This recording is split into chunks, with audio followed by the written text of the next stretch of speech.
sambutan sedikit nih. Ini adalah kegiatan pertama Mas Tiawan setelah menjadi Ketua Korda IJTI Malang Raya.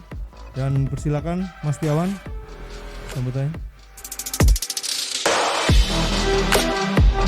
Di tengah kondisi pertelevisian ini semakin mungkin saya bisa katakan tergusur dengan maraknya media sosial. Mungkin nanti bisa Kang Heri atau Pak Ketum untuk memberikan pencerahan untuk ini.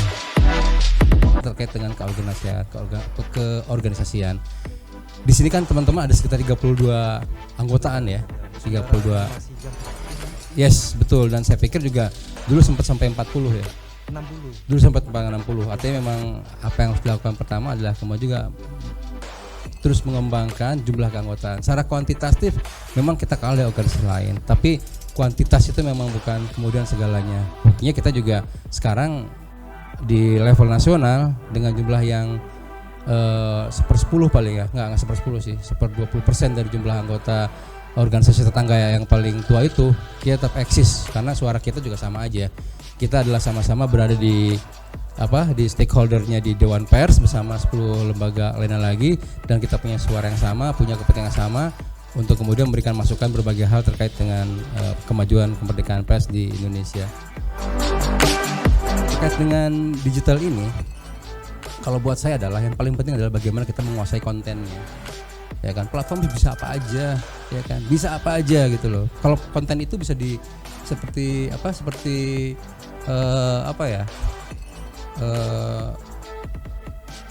konten itu itu konten itu seperti cinta lah ya. Kalau cinta kan nggak bisa dibeli ya kan. Tapi kalau sesuatu kita bangun secara mendadak, bikinan instan itu bisa dibuat, ya kan. Ada orang pura-pura suka sama kita, ya bisa. Tapi kalau misalnya cinta itu memang nggak bisa. Nah, itu harusnya kemudian dibangun. Itu dibangun dengan cara mendekatkan terus dengan kita, harus kemudian membuat mereka merasa kita penting gitu loh. Dan sekarang di era yang digital ini justru posisi IJT itu saya pikir itu justru bukan yang orang bilang itu sesuatu yang disrupsi bla bla bla. Saya pikir tantangan buat IJT di mana kita bisa lari kencang di situ. Ya kan, tinggal kuasai bagaimana itu digital dan kita isi kontennya seperti apa. Karena digital itu platformnya aja gitu loh. Mau apa sekarang ya isinya ya sekarang gini gampangnya di tempatnya saya bekerja, teman-teman bekerja misalnya. Saya di RCTI ada program seputar NUC yang setiap selesai setengah jam setelah 1 jam setelah program itu selesai, kemudian diamplifikasi di seluruh medsos yang kita punya, ya kan. Di medsos sudah pasti karena YouTube, bla bla bla bla bla. Bahkan kita juga bisa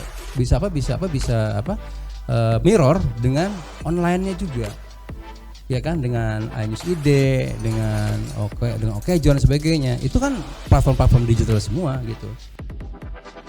Ada 3 poin yang sedang kita kerjakan sekarang ini. Pertama, kita akan menggerakkan organisasi di seluruh daerah dengan kebutuhannya masing-masing.